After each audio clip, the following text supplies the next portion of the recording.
سەرەتای هێنانی ئەم کارگەیە من پەیوەندیم بە بەڕێز پارێزگارەوە کرد و هەم قایمقام و کاتە بەڕێز مامۆستاکان بوو. بەڕاستی من لێرەوە مێ سوپاسی ئەو دوو بەڕێزە بکەم کە بەردەوام بە تایبەتی جەنابی پارێزگار بەردەوام لە پەیوەندییا بوو لەگەڵ منە لە ماوەی ئەو دوو مانگ و حەڤە ڕۆژەی کە ئێمە کارگەکەمان هێنا.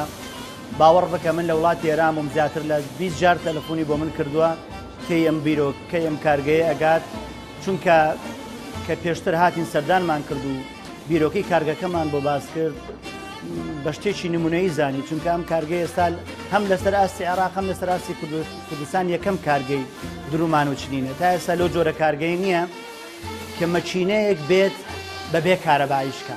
ئەم مەچینانە هیچی کارەبایی ناوێت، ئەمە داهێنانێکی نوێیە. هەموو مەچینەکانیش لە باشترین مارکەی برازەری یابانی هێناومانە، شەریکەیەکی ژاپۆنیە کە ناوی برازەرە کە باشترین شەریکەی جیهانە.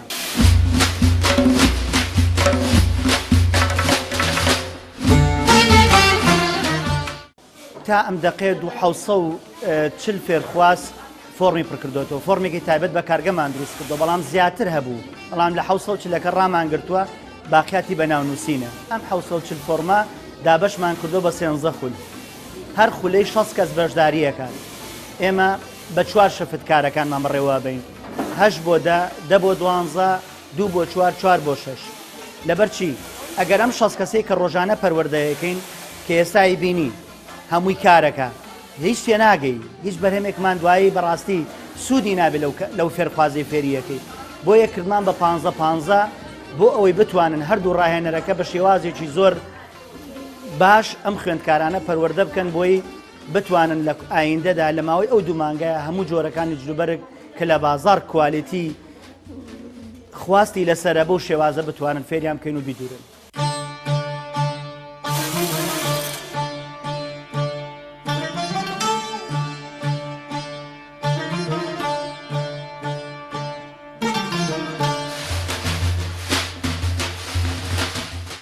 ما الان 2 ماه دوره بافتنیمون به اتمام رسیده. الحمدلله همه خانوما آموزششون تکمیل شده.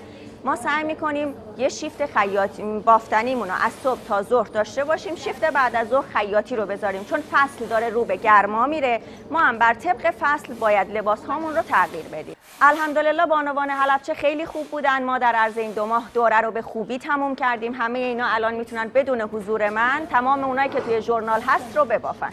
نخامون همش نخ ترک اصله. هر چیزی که میبافیم برابری میکنه با تمام مارک های ترکی که الان توی بازار هست.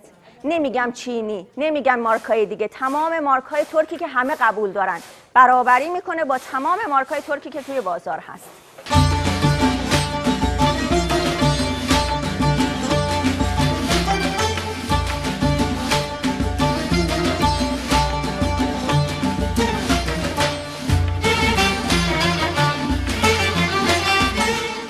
مەبەست و ئامانجەکان لەم کارگەی و لەم پرۆژەیە ماوەیە کە ئەو خوێندکارانەی لە دوای 2 مانگ پەروەردە دەکرێن، یان ئەوە تا لە ناو کارگەکە کارەکەن بۆ ئێمە، یانەوە تا خۆیان مەچینەی خۆیان ئەکڕن لە ماڵەکانی خۆیان، کەواتە ئێمە هەلی کارمان بردە ماڵەکان. بەڵام ئەوەی لەسەر ئێمە پێویستە ئەوەیە هەموو مانجێک ئەو کارانەی کە هەمانە کە لە وەچیلەکانەوە بۆمان دێ دابەشیکەین بەسەر ئەو فێرخوازانەی کە لێرە تەخەڕوجیان کردو بڕوانەمایان پێدراوە، کە ئەمەش ئەبێتە هۆی بژانەوەی ئابووری خێزان کە تا ئێستا یەکەمین پرۆژەیە هەم لە کوردستان جێبەجێکرابێ، هەم لە سنووری دەسەڵاتی حکومەتی خۆمانە کە بژانەوەی هەلی کارە بۆ ئەم سنوورە و لە جیاتی ئەوەی ئەو بارە ناهەمواری کە بەسەر حکومەتە هاتووە مانگی بە 4 مانگ جارێ موچەیەکی پێدرێ. ئێمە پشتیوان بەخوا لە مانگانە ئەتوانین ئەو کەلوپەلانەی کە دروستی ئەکەن بۆیان بکەین بە پارە و سەری مانگ بژانەوەی ئابووری خێزان لە ناو ماڵی خۆیانە بۆیان جێبەجێ بکەین. سەبارەت بە بڕوانەمەکانی ئەم کارگەیە خۆشبەختانە بۆ یەکەمین جارە لە ناو کوردستانە بڕوانامەی نێودەوڵەتی بدرێ بە ئەو فێرخوازانەی کە لە بوارەکان هەر بوارێکا بێکار بکەن.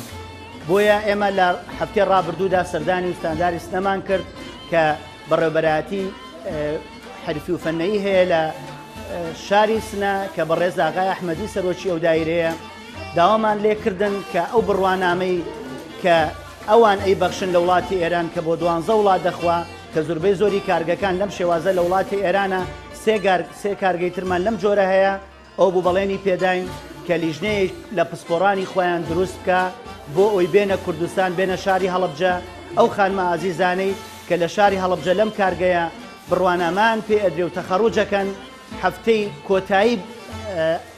کۆتایی خولەکەیان ئەو بەڕێزانە بێن اختیباریان بکەن بۆ ئەوەی شەهادەکان ببێتە شەهادەی بینە الملەل کە بۆ 12 وڵاتی چواردە و ئەوروپا ئەخوا ئەوەی کە مەچینەکە کڕێ بۆ خۆی دوو بەش بۆ خۆیەتی زیاتر کارەکە ئێمە دەمانەوێت کارەکان بۆ خۆیان بێ ئەگە من مەچینە بکڕم و بۆی لە کارگەکەی خۆم وەکو کرێکاری من داوامەکان ئێمە نامانەوێت بەڕاستی بەرژەوەندی خۆمان بخێنە پێش بەرژەوەندی خەڵک ئەم پرۆژەیە لە ئەوە ڕۆژەوە کە دەستمان پێ کردووە ئەمانەوێ هەموو کەسێک حەقی خۆی بەرهەمی خۆی بۆ خۆی بێ بۆ نمونە لای ئێمە کارمەند نییە ئیلا ژمێریار و تەرجمە و ئیدارە نەبێ باقیاتی چێ زیاتر ئیشی بکە ئەوە حەقی خۆی وەرەگرێ کە تا ئێستا حکومەت بەو ئازارەوە دەناڵێنێ کە لە دایرەیەکە 50 مۆزەفەیە لەوانەیە 20 مۆزەف بەدڵ کار بکە سی مۆزەفەکەی تر بەڕاستی وەکو بندیوار و سفرە حازری سفرە بەدەری مهینەکەی لەمە عەشایراڵێ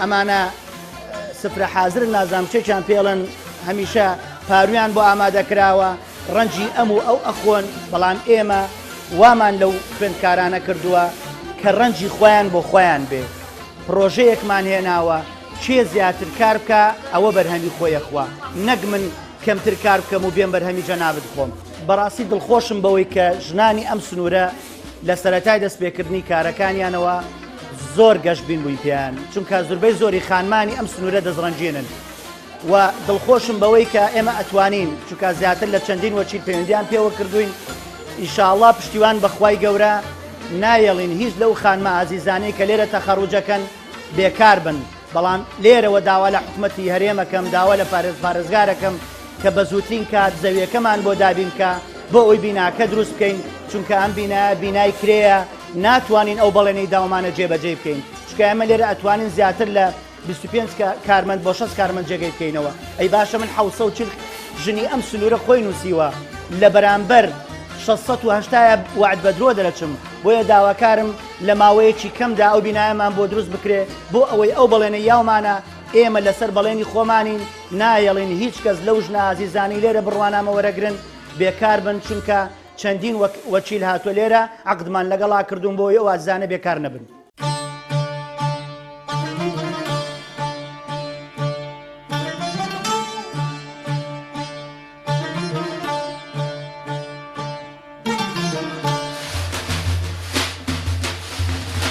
ما الان در حال حاضر توی شیفتمون 60 نفر هستیم. امیدوارم روزی برسه که 600 نفر توی این کارگاه کار بکنن.